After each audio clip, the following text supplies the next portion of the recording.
Bom dia, sejam bem-vindos a esta palestra de Natal da Sociedade Espírita Jorge.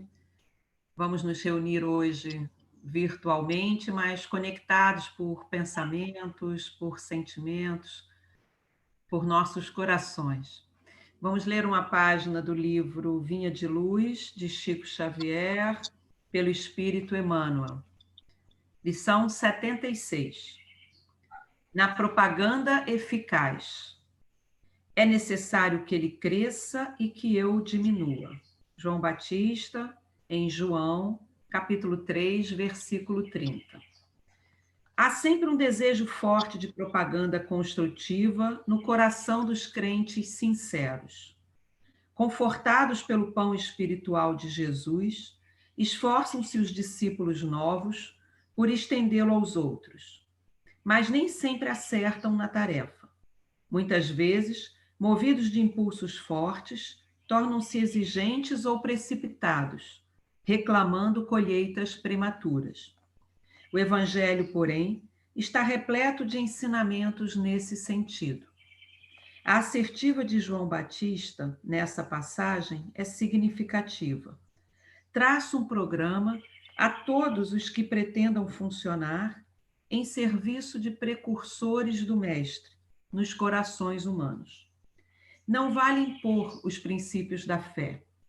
A exigência, ainda que indireta, apenas revela seus autores.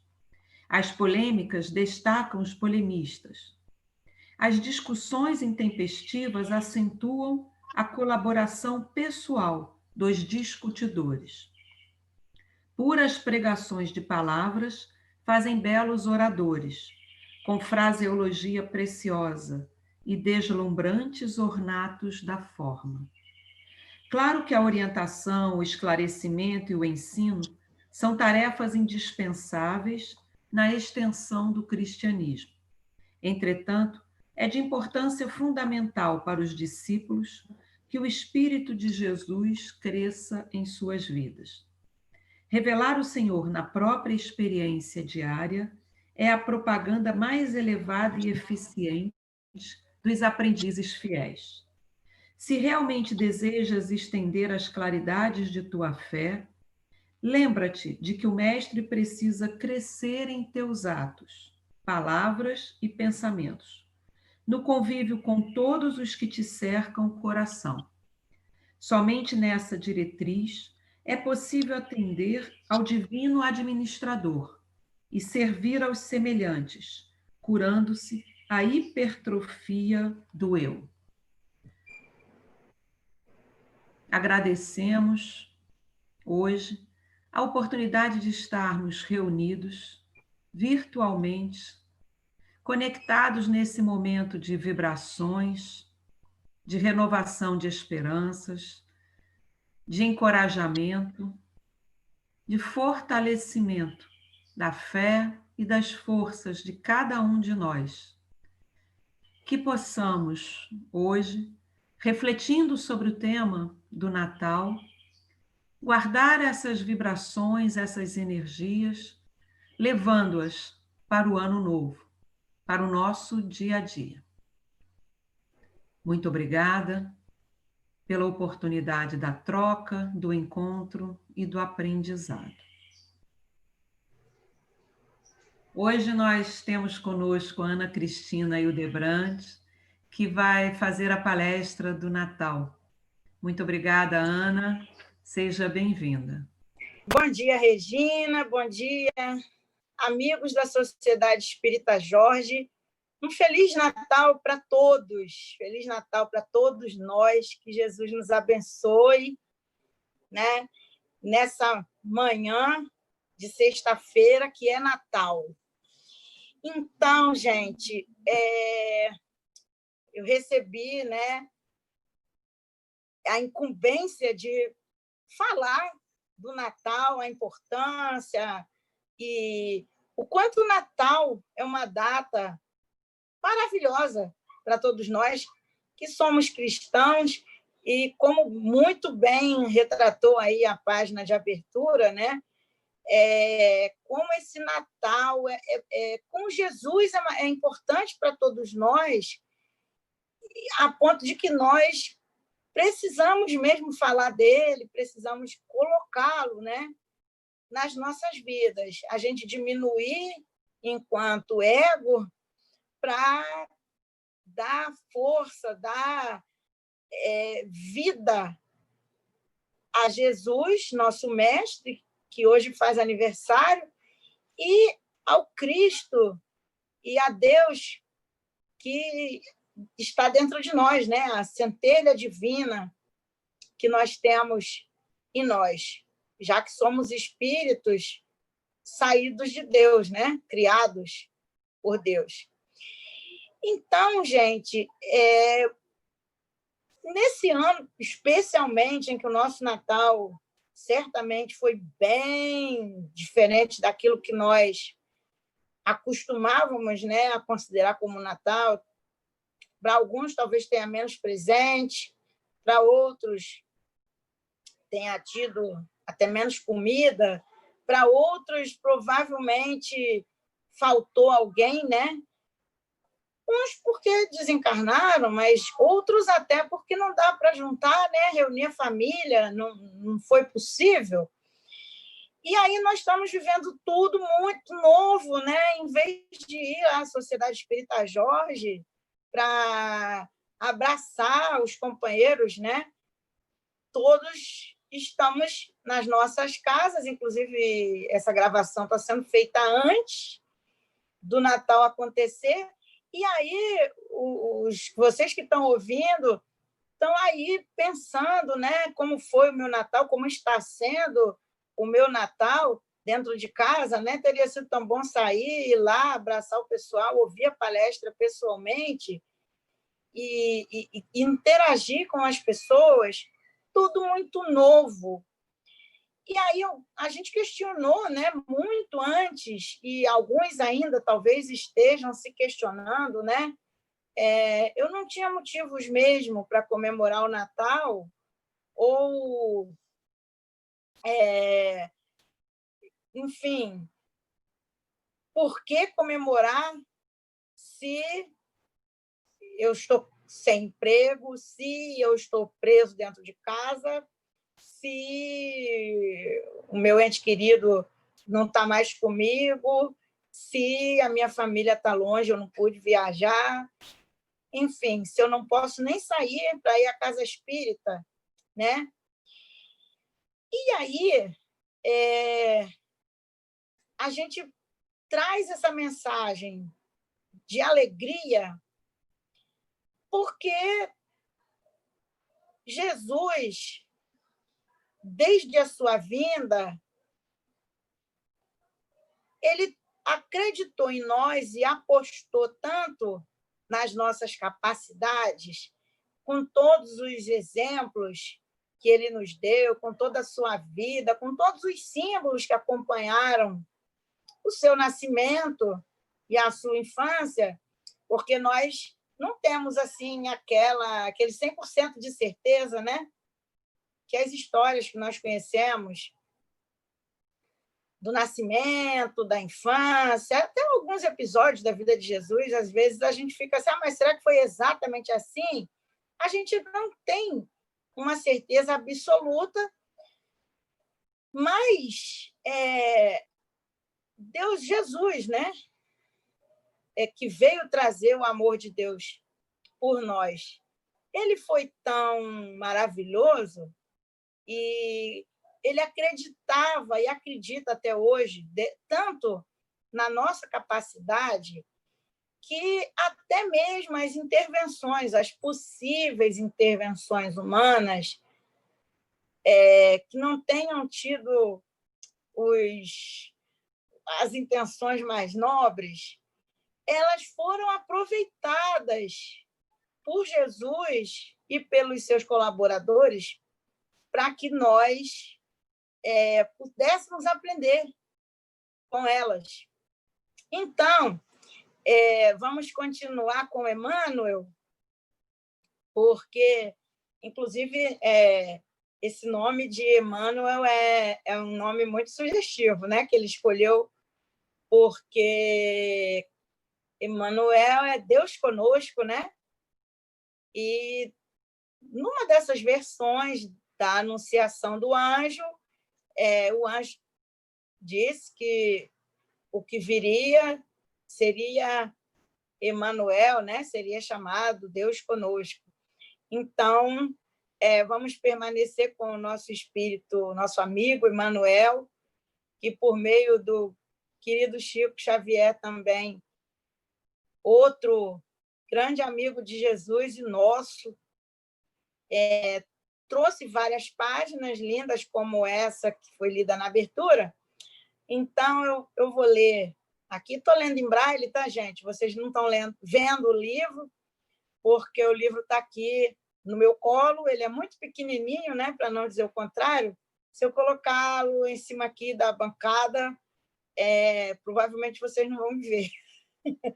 Então, é do livro Antologia Mediúnica do Natal, Meditando o Natal. Na exaltação do Natal do Senhor, acalentemos nossa fé em Jesus, sem nos esquecermos da fé que Jesus deposita em nós. Não desceria o Senhor da comunhão com os anjos sem positiva confiança nos homens.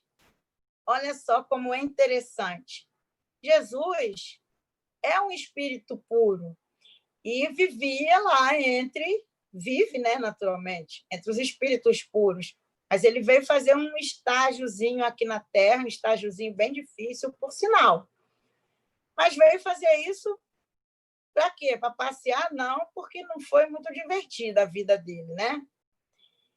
Mas ele veio cumprir essa doce ocupação por nós, por ter fé em nós, né? Então, ele confiava, como confia, nas nossas capacidades.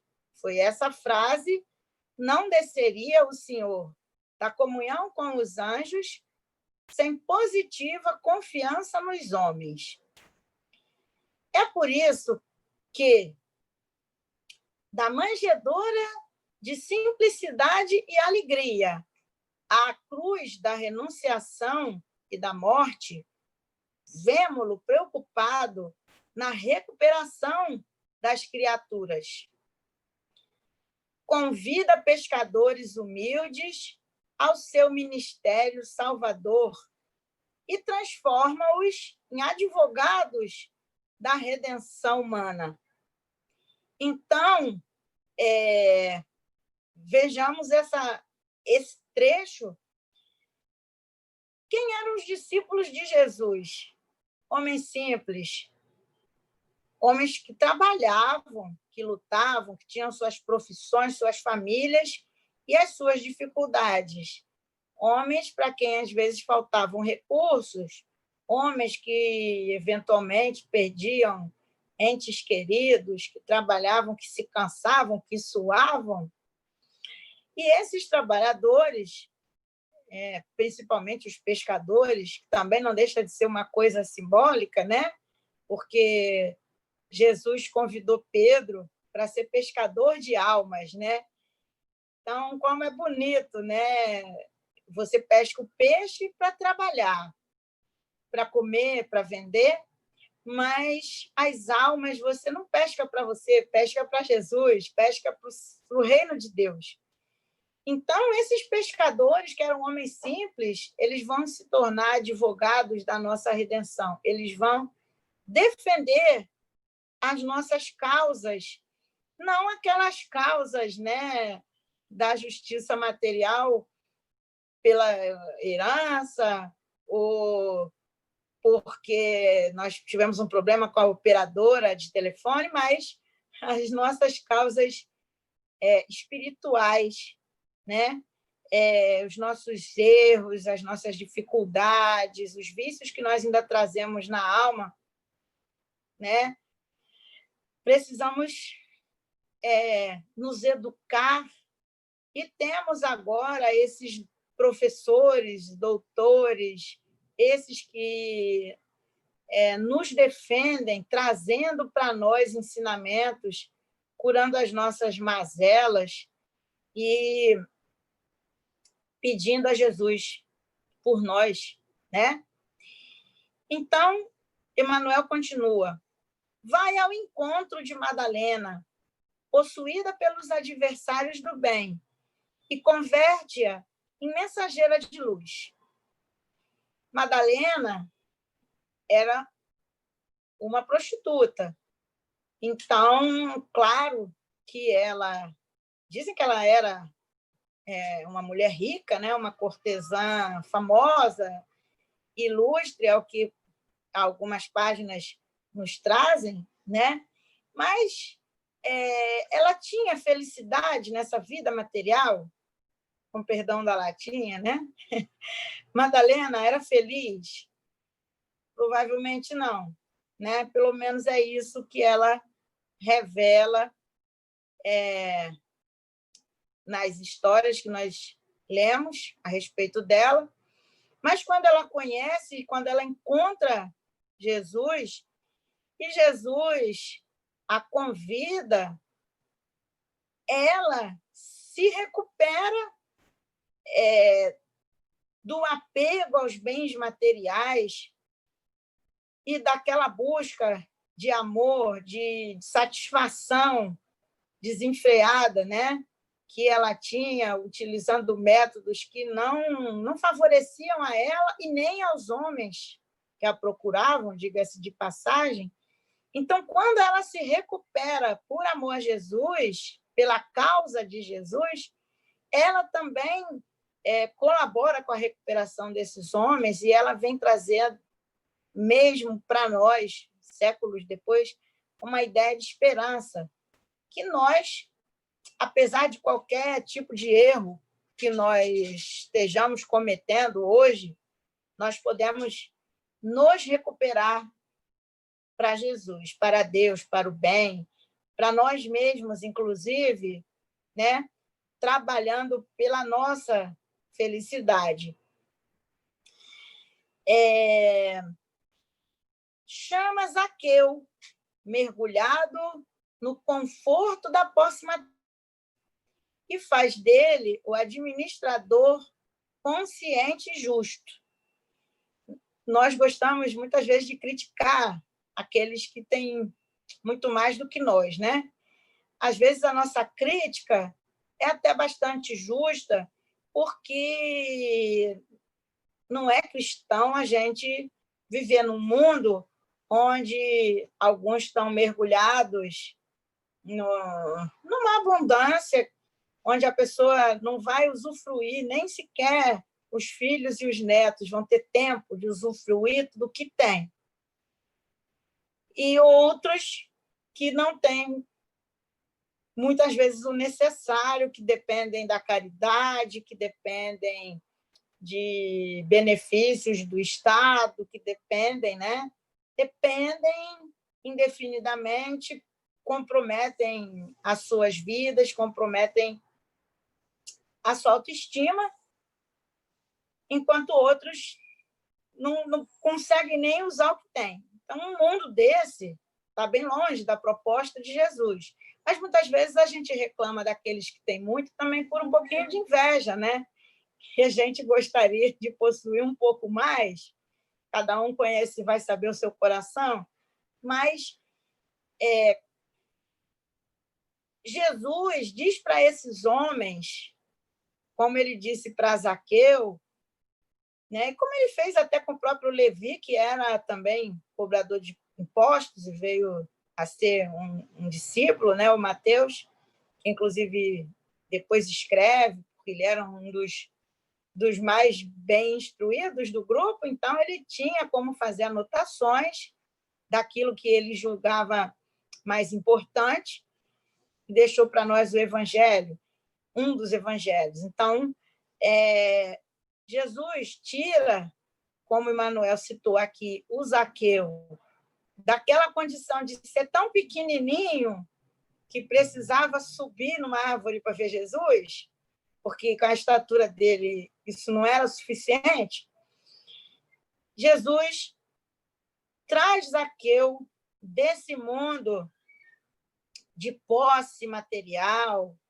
desse mundo de ganância, de exploração, para um mundo de justiça, de justeza, de colocar as coisas nos seus lugares, de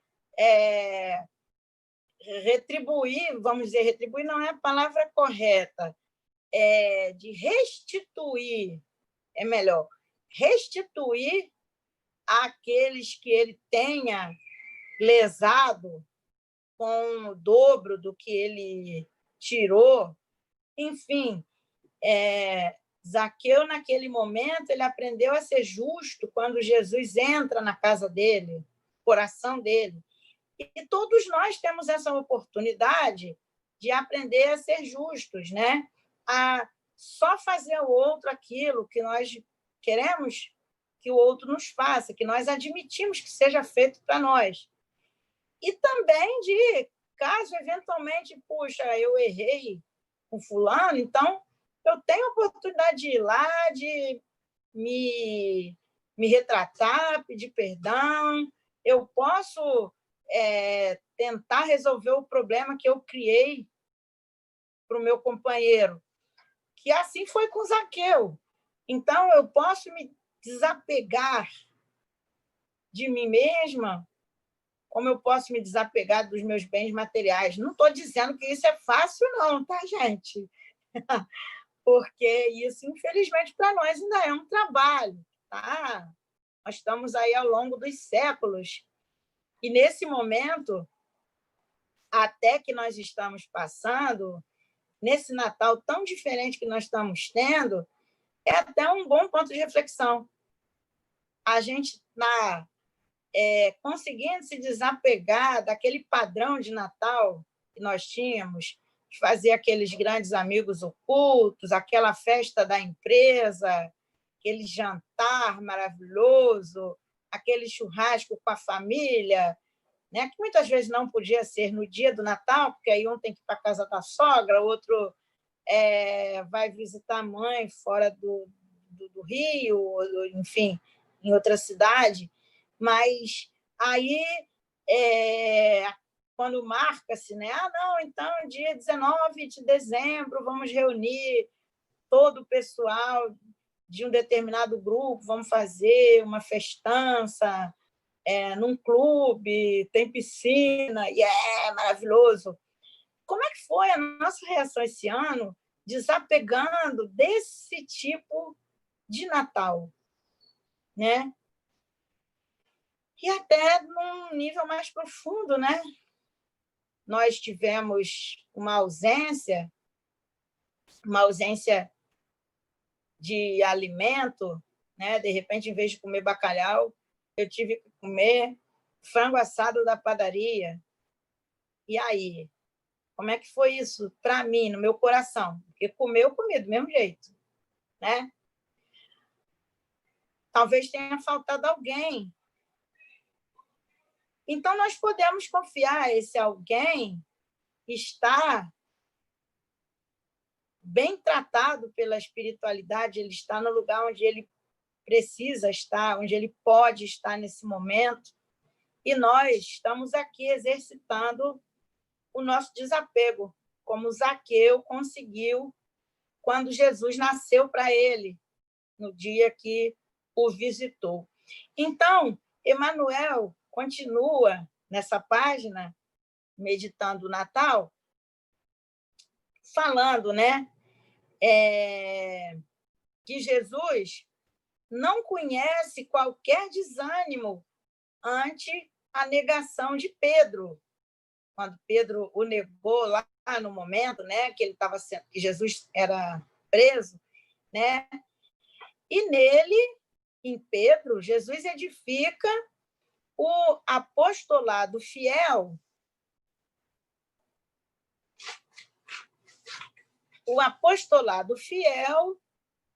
que lhe defenderia o evangelho. até o martírio e a crucificação. Foi como Jesus, como Pedro também morreu, né? Crucificado, de cabeça para baixo, porque ele não se achava digno de morrer como Jesus, né? Tinha que ser um pouquinho pior. É bem aquela personalidade de Pedro, né? Sempre muito humilde, muito humano e muito autêntico nos seus sentimentos. Então, não se agasta com as dúvidas de Tomé e eleva-o à condição de missionário valoroso que lhe sustenta a causa até o sacrifício. Não se sente ofendido aos golpes da incompreensão de Saulo, o perseguidor, que visita-o às portas de Damasco, investindo-o na posição de emissário de sua graça, coroado de claridades eternas. Então, veja bem que até mesmo aquele que negou, aquele que teve dúvidas, que questionou, que quis pôr a mão nas chagas, aquele que era perseguidor, que matava e que perseguia os discípulos, os seguidores de Jesus, esses que Pedro, por medo, provavelmente, né? Afinal de contas, se Jesus estava sendo preso e ia ser morto, ele poderia ser também, né? Então, naquela hora, Pedro negou um momento de fraqueza. Jesus sabe que nós estamos nessa condição da fraqueza. Ele já passou por esse momento evolutivo em que nós estamos. E sabe que aquele homem de ciência, aquele homem que tem um apelo intelectual maior, ele vai questionar mesmo. Então, sabe lá se aquela criatura que apareceu lá para os discípulos não era um espírito galhofeiro brincando? Ou será que os discípulos, escondidos lá no cenáculo, já não estavam assim delirando, né? Pelo medo, pela necessidade de ver Jesus novamente? Então, Tomé quis ver, não. Pô, como é que é isso? Também quero ver, senão não vou acreditar, não. E tá certo, curiosidade científica, Jesus entendeu isso. Agora ele disse, bem-aventurado aquele que crê sem ver, né? Porque ele tem muito mais fé no poder de Deus, né? E Saulo, então, né, gente, nem se fala, né? Ele tinha aquele temperamento que Jesus soube aproveitar muito bem nos trabalhos de evangelização dos povos não judeus, espalhando pela Europa, né, o cristianismo. Então, depois que ele se torna Paulo, ele é um grande apóstolo, sem nunca ter visto Jesus pessoalmente. Então, a comparação aí do Tomé e do Paulo, né? Mas Jesus amou os dois, porque os dois, cada um no seu aspecto, né, dentro da sua psicologia, das suas características, tinha condição de ajudá-lo e de trabalhar com ele. Então, a fé e o otimismo do Cristo começaram na descida à estrebaria singela e continuam até hoje, amparando-nos e redimindo-nos dia a dia. Esse momento que nós estamos vivendo, gente, quantas reflexões nós já fizemos sobre nós, sobre a vida, sobre Jesus, sobre o amor de Deus, sobre a espiritualidade, sobre os caminhos que nós tomamos, sobre a nossa vida junto com os nossos companheiros, as nossas relações, os nossos hábitos. Isso não é o nosso processo de redenção? Nós não estamos evoluindo com isso, modificando o nosso coração? O verdadeiro espírita é aquele que doma as suas más inclinações, né? Reconhece-se o verdadeiro espírita pelos esforços que faz para domar as suas más inclinações, suas más tendências. Então, pela nossa transformação moral, nós seremos bons espíritas, mas Deus está dando assim uma apressadinha nas nossas vidas, né? Porque nós aqui na Terra estamos assim com muitas dificuldades, né? Com muito apego à nossa vida material. E assim, dia a dia, em cada situação, às vezes mínima, Jesus continua vindo até nós, nos convidando, né, para a reforma íntima, para a transformação, para isso que Emmanuel está chamando aqui de redenção, nos redimir, né, nos arrepender e corrigir as nossas falhas, né? Então, assinalando assim os júbilos do Natal, que Emmanuel, nesse texto, né, exalta essa vinda de Jesus e esse sacrifício, esse esforço que ele fez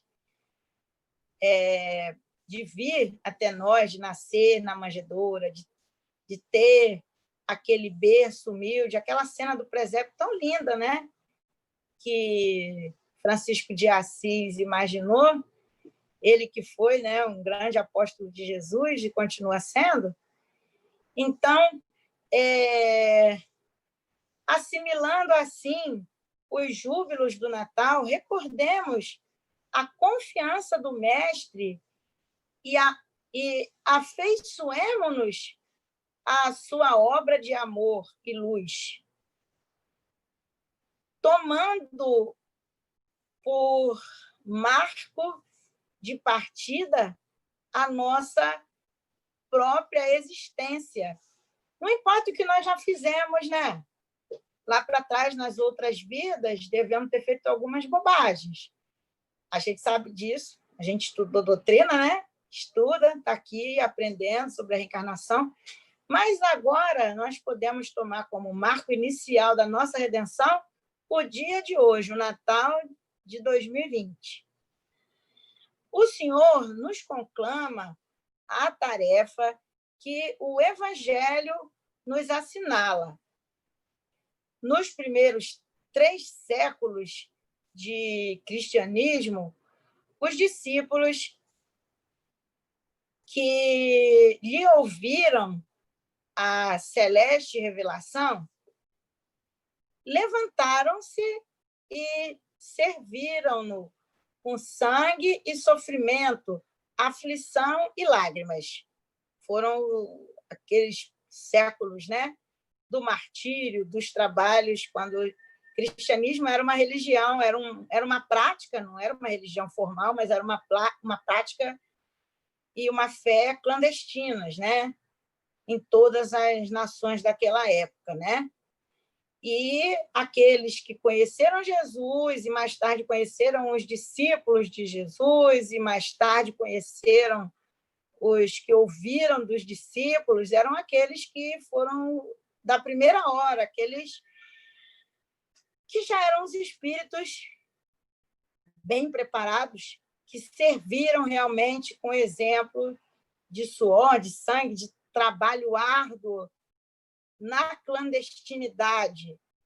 E aí Emmanuel nos convida que nós outros estejamos agora dispostos a consagrar-lhe igualmente as nossas vidas, considerando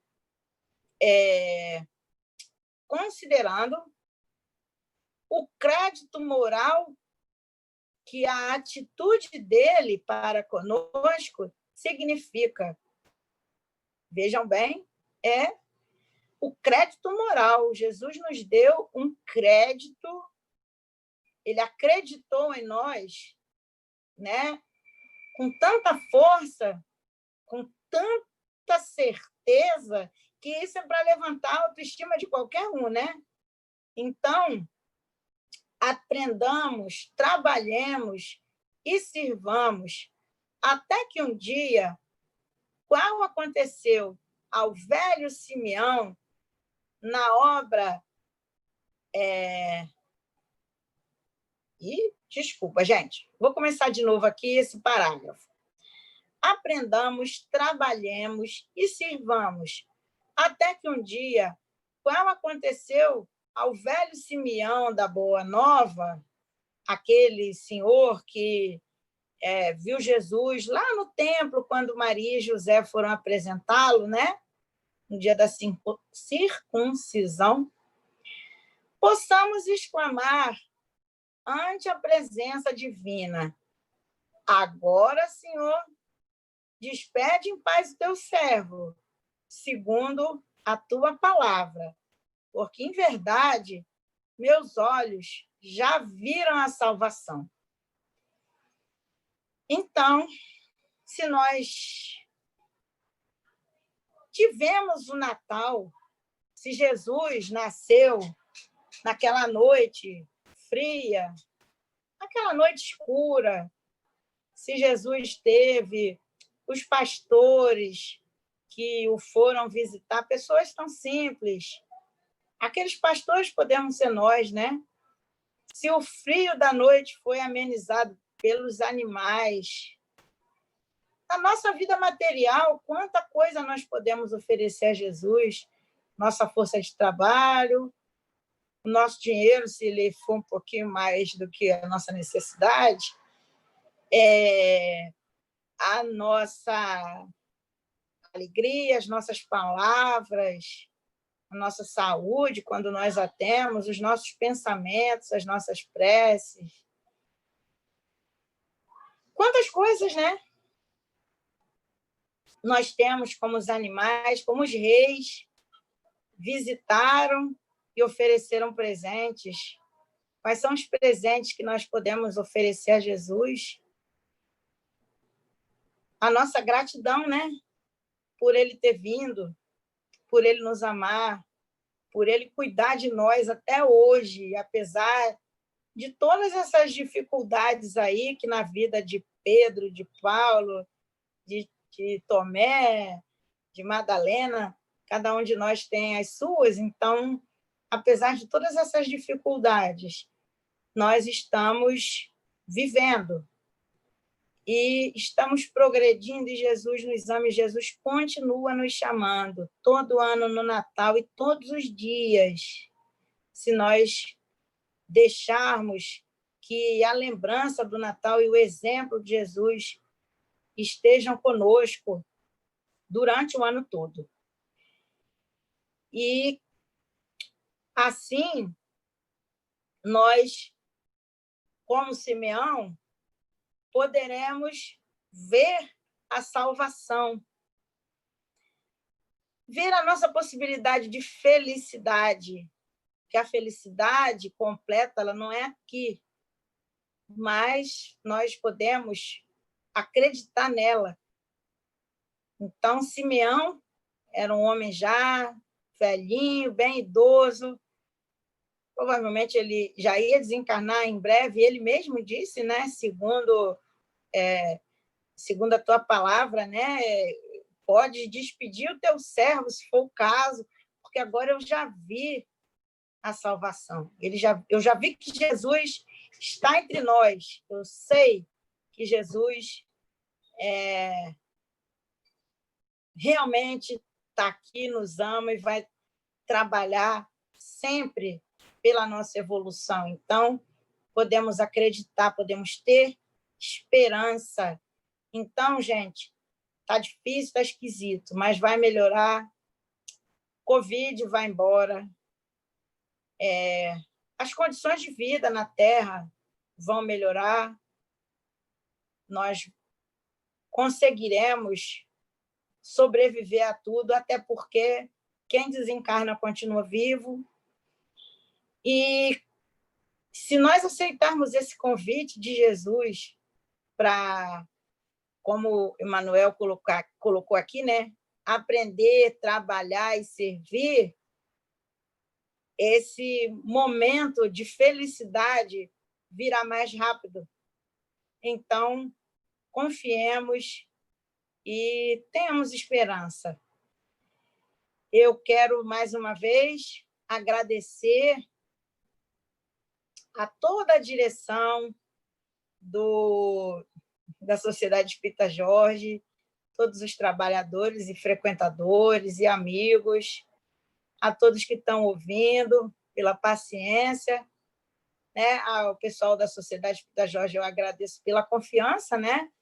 Pela oportunidade de ler tantas páginas belas. Eu teria outras páginas aqui para ler, tanto do Emmanuel como de outros espíritos, né? Falando dessa mesma alegria do convite de Jesus, da visita de Jesus no Natal. Enfim, Natal é uma data realmente sublime, porque fala da vinda do divino até nós. Então, que a gente aproveite. Se nós tivermos um Natal diferente, estamos tendo um Natal diferente, para viver esse Natal diferente no nosso coração e observar as bênçãos que nós recebemos. Que talvez a gente tenha recebido um telefonema que há muito tempo a gente não recebeu. Talvez a gente tenha até encontrado pessoas que a gente nunca encontrou no Natal, né? Porque faltava oportunidade. E talvez a pessoa que nós encontramos nesse Natal seja Jesus. Ainda dá tempo, ainda é de manhã. A gente nem almoçou ainda, né? Estamos acordando.